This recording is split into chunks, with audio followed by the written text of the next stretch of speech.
राष्ट्रवादी काँग्रेस पक्षाचे ज्येष्ठ नेते आदरणीय बळवंत प्रकाश साठे, माझे मित्र अमोल बापू शिंदे, आमचे बंधू वाघमारे, प्रल्हादजी काशीद व व्यासपीठावर उपस्थित असणारे सर्व मान्यवर,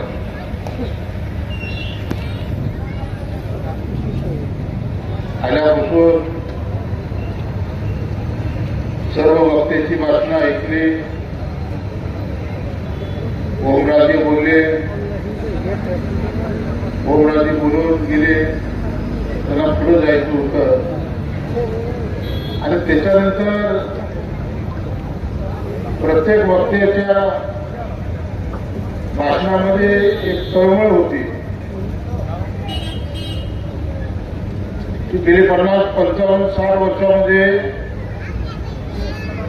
काकासाहेब साठे यांनी उभं केलेलं सामाजिक कार्य, गोरगरीब, दीनदलित, बहुजन समाजाबद्दल असणारी आस्था आणि वडाळ्यासारख्या एका खेडेगावाचा केलेला कायापालट मी माझ्या आयुष्यामध्ये गेली 34-35 वर्ष झालं पाहतोय की काका जेव्हा कुठे भेटतील तर ते नेहमी जिल्हा परिषदमध्ये भेटायचे.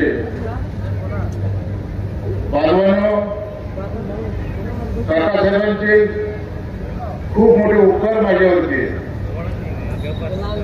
2019ला मी मोहोळ विधानसभा मतदारसंघातून विधानसभेची निवडणूक लढवणार होतो. अगदी शेवटच्या क्षणी माझी संधी हुकली आणि उमेदवार म्हणून यशवंत मानेला उमेदवारी मिळाली. पण मी नाविन्य झालो नाही.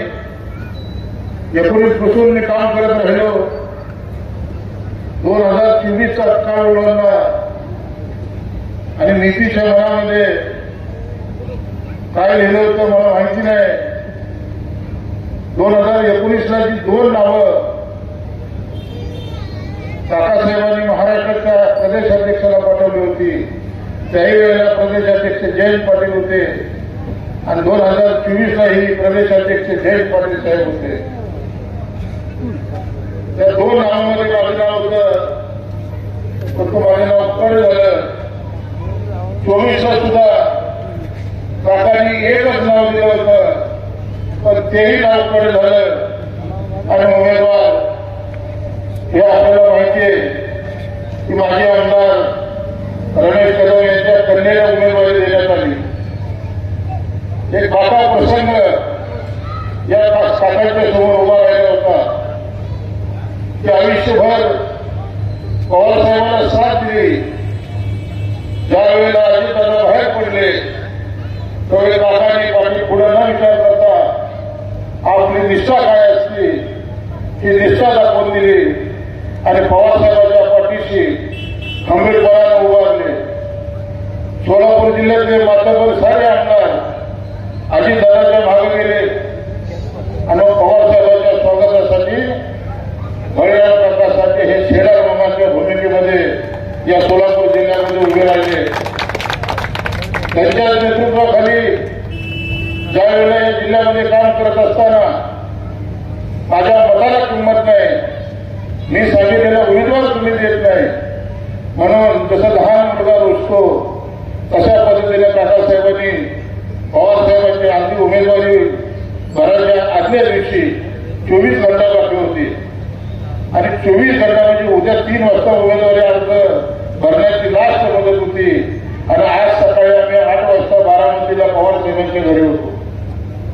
काकासाहेबांबरोबर शिवसेनेचे आमचे सर्व सहकारी, राष्ट्रवादी काँग्रेस पक्षाचे सहकारी, काँग्रेस पक्षाचे सहकारी आणि बुजुर्गांची सगळी लोक काकांबरोबर एक 50 लोकांचं शिष्टमंडळ पवारसाहेबांना भेटलं. मी या घटनेचा साक्षीदार आहे. आपण बापू आपण मला म्हणाला की शिंदे साहेबांचा आपण उल्लेख केला परंतु मी तुम्हाला सांगतो की हा किस्सा तुम्हाला माहीत नसावा.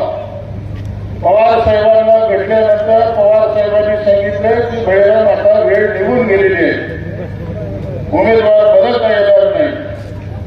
आणि काकांनी तिथे जी भूमिका बजावली, काकांनी तिथे जो राग व्यक्त केला, त्या रागाला त्याला पवार साहेबांना किंमत द्यावी लागली. आणि मग पवार साहेबांनी काकांचा हात पकडून बळी माझ्या बाजूला बस, काकांना बसवलं. काका खूप बडबडले, शिष्टमंडळाचं म्हणणं ऐकून घेतलं, शिष्टमंडळाला बाहेर पाठवलं. काका आणि पवारसाहेब ही दोन माणसं तब्बल 35 मिनिट दोघांमध्ये चर्चा चालू होती. आणि 35 मिनिटाच्या चर्चेनंतर आम्ही एकदम आमचा पारा एकदम आता काय होतंय तर चर्चा वाढत चाललेली होती. 35 मिनिटाच्या चर्चेनंतर काका बाहेर आले आणि आज जो पोलीस कॉन्स्टेबल होता पवार साहेबांचा बॉडीगार्ड, तो बॉडीगार्ड मला भेटला आणि त्यांनी मला सांगितलं की राजा भाऊ तुमची उमेदवारी फायनल झालेली. मी म्हणाला असं कसं काय बोलता तुम्ही? बोलले आता जयंत पाटील साहेबांना पवार साहेबांनी फोन करून सांगितलं की राजू खरे हे मोहोळ विधानसभा मतदारसंघातून आपले उमेदवार असतील. महाराष्ट्रामध्ये 86 जागेवरती राष्ट्रवादी काँग्रेस पार्टीचे उमेदवार पवार साहेबांनी जाहीर केलेले होते, परंतु 85 उमेदवार निवडणूक लढत होते.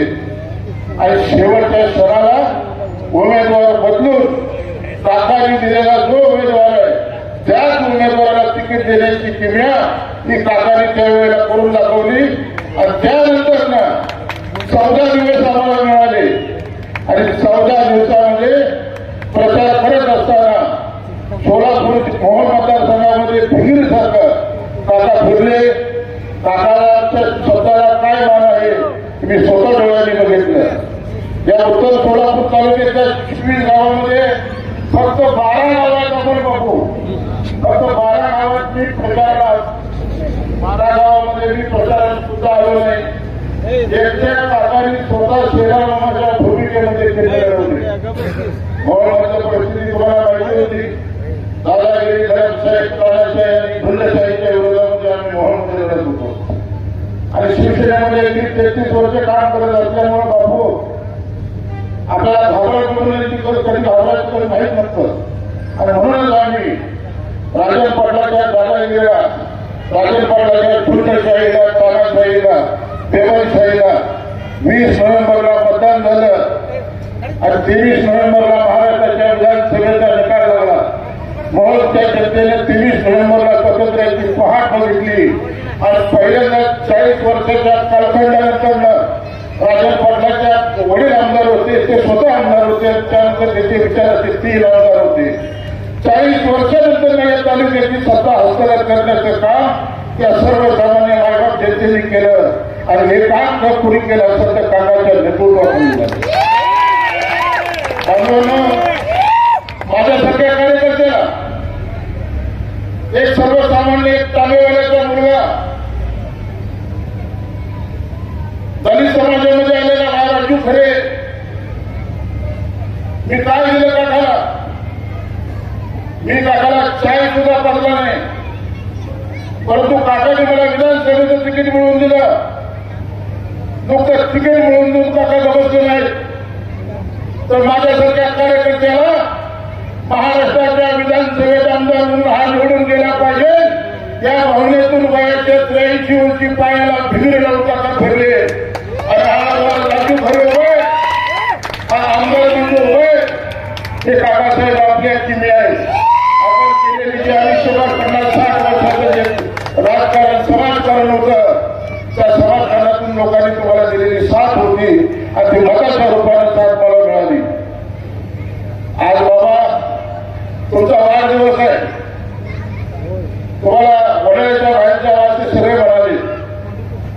तुम्ही विचार करा, तुमच्या वडिलांमध्ये एवढी धमक आहे की माझ्यासारख्या कार्यकर्त्याला विधानसभेत म्हणून आमदार पाठवायची जी ताकद त्यांची आहे, अशा वडिलांचं छत्र तुमच्या पाठीशी आहे. त्यामुळे तुम्ही मागे पुढे पाहू नका. काकाने आयुष्यामध्ये माणसं जमवली, काकाने आयुष्यभर माणसं जपली. या वडाळा साहेब उत्तर सोलापूर तालुक्याचा कायापालट करण्याचं काम केलं. मी आमदार झाल्यापासून काका नेहमी मला सांगतात, हे काम झालं पाहिजे, ते काम झालं पाहिजे, ते काम झालं पाहिजे. बापू, मी सकाळी बाथरूम मध्ये जरी असलो आणि काकाचा फोन आला तर बायकोला सांगून ठेवलंय, तसाच मला पहिला फोन दिले. मी नंतर आंघोळ करतो, आजची आंघोळ झालेली असती. इतकी काकांबद्दल मला आत्मीयता आहे. तर माझ्यासारख्या कार्यकर्ता महाराष्ट्राच्या विधानसभेत आमदार म्हणून बसलाय. माझ्यासमोर फडणवीस आहेत, माझ्यासोबत आपले नेते एकनाथजी शिंदे आहेत, अजितदादा आहेत. अजितदादाचं सभागृहात मला विचारलं की तुला एवढी मतं कशी काय पडली, आणि म्हणजे 31,000 निवडून आलं. हे लोकांचं प्रेम होते. काकासाहेबांसारख्या 50, 55, 60 वर्ष काम केलेल्या माणसाची जी ताकद होती, ती ताकद माझ्यासारख्या कार्यकर्त्यांच्या पाठीशी उभी राहिली. आपण वडाळेकरांना मी आवाहन करतो, उत्तर सोलापूर तालुक्यातून आलेल्या प्रत्येक कार्यकर्त्याला आवाहन करतो की वेगवेगळ्या काळामध्ये काकाला आपल्याला साथ द्यायची. काकाने मला साथ दिली, मी आमदार झालो.